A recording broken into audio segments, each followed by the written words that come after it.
Carl Gaming coming at y'all with another video. And yes, if you haven't heard yet, the One Piece trading card game has some new cards on the banned and restricted card list.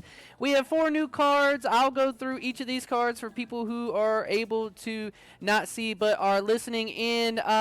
These cards will not be useful at official tournaments starting on April 1st, 2025. So you do have a couple weeks to use and abuse these cards. While you can. I know I'll be changing any of my decks that have these cards in them, but I already know that I don't because I don't really play meta decks, so none of this really affects me too much. But I will say overall, I am pretty happy with this list. 4 cards on the list.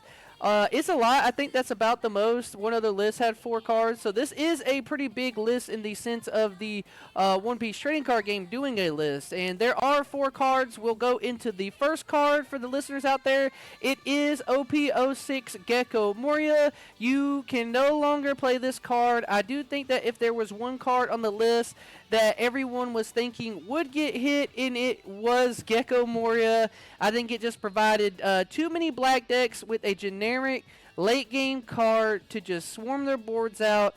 And to be honest, in card games, I like creative deck building, and I think that Gecko Moria took creative deck building out of black decks, because it's just so generic in the way that if you're running a black deck, you're running Gecko Moria so that way you can play cards out for free. Like, this card has just been a menace for so long. I'm happy to see Gecko Moria get banned. I was maybe kind of hoping they would do some kind of pair restricted thing, leader restriction, but then Gecko Moria would still be there and maybe be a problem. So I think they just wanted to cut that out entirely and, you know, cut the Gecko Moria out and just say no more Gecko Moria for anyone. It's banned, right? Definitely a problem card. I would say that probably unless you're playing this card and using it, abusing it, you have an issue with it. But most people will say that this is a card that has needed to go for a long time. Too generic, too powerful in its power. 9K is a problem. Such a strong card had to go. The second card on the list is OP07 Jinbei. Yes, the 4-drop that lets you play out another 4-drop or lower. 7 Warlords of the Sea. This card is definitely the most abusable card in the Doflamingo deck because, yes, he does help other blue decks that would like to run the 7 Warlords package, but Doflamingo being able to cheat him out, which lets him cheat out another card for free, is just what puts that deck over the top. It's definitely the best play that the deck does to outpace your opponent, and when you're able to run 4 Jinbei and you keep seeing that over and over and over again, it's similar to the Gecko Moria where the play is just so easy and perfect to do that you just do it over and over again because it gives you so much value. So I think that Jinbei had to get hit. I know a lot of people were thinking that the Jinbei wouldn't get hit because it gets played in so many other blue decks, but I do like the approach that they took here, that Jinbei is the problem card.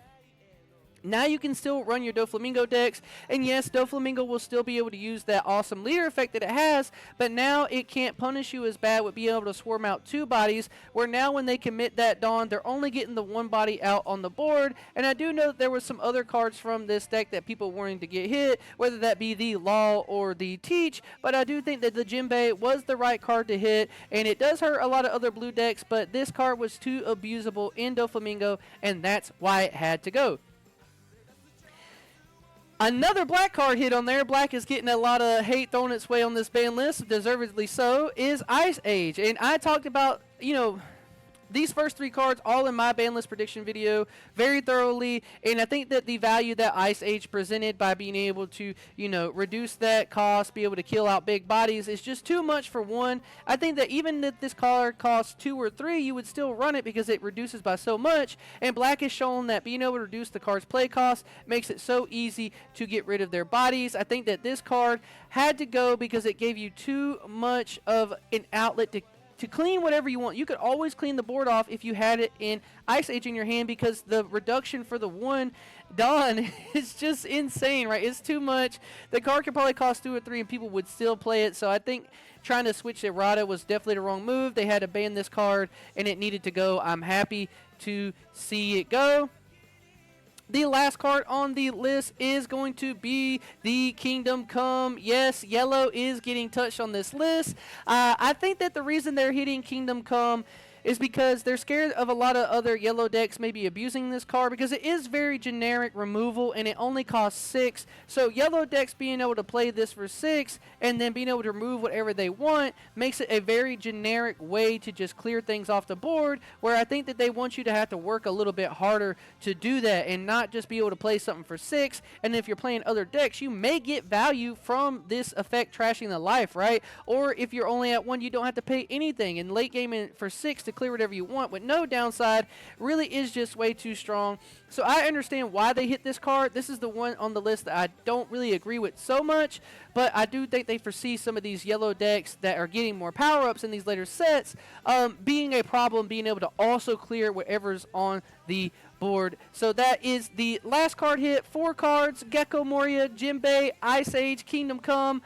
All are gone starting April 1st, and I have to say, overall, I am very happy with this list. If there's one card on the list, I'll talk about it a little bit, is I do wish that Gum Gum Giant was on this list. If I had to pick one more card to add on this to make it the perfect list, I do think that Gum Gum Giant would have to go, but it is One Piece, and Luffy is our main character, so I understand why they did not touch that, because the Gum Gum Giant helps out every purple version Luffy leader and other purple decks so much, just being such a powerful card to help them out. So I understand why they didn't hit it, but overall I am really excited, because I think that now the main thing to take from the list is that black decks have a lot of room to do creative deck building now. I do think that black was abusing Gecko Moria for way too long with the Rebecca package and just immediately throwing that in all their lists, and now there's going to be that 6 to 12 card count of all these black cards that all these black decks are going to have to use to be a little more creative in the way they play the game, right? The Gecko Moria gave them too much of an outlet to be able to swarm and still do all their control black stuff,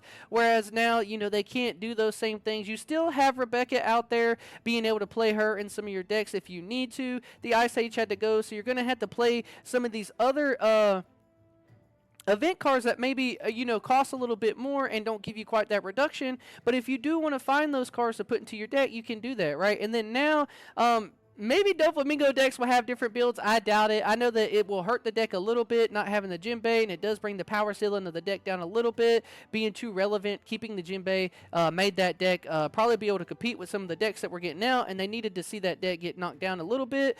But now maybe Doflamingo decks have a room to switch out some of their lines to, you know, make a little bit creative deck building too, which is what I like to see in games, is, you know, not as cookie cutter decks, whereas like creative deck building helps promote good states of the game, and you can feel really good about, you know, adding that special tech in your deck here that helps you out, where that window was only maybe 4 to 6 cards. Now it's really like 10 cards in decks that can really switch up and change, and I look really forward to seeing what, you know, everybody out there cooks up, right? But please let me know what you guys think about this ban list in the comments below. Please leave the video a like, subscribe to the channel. Peace.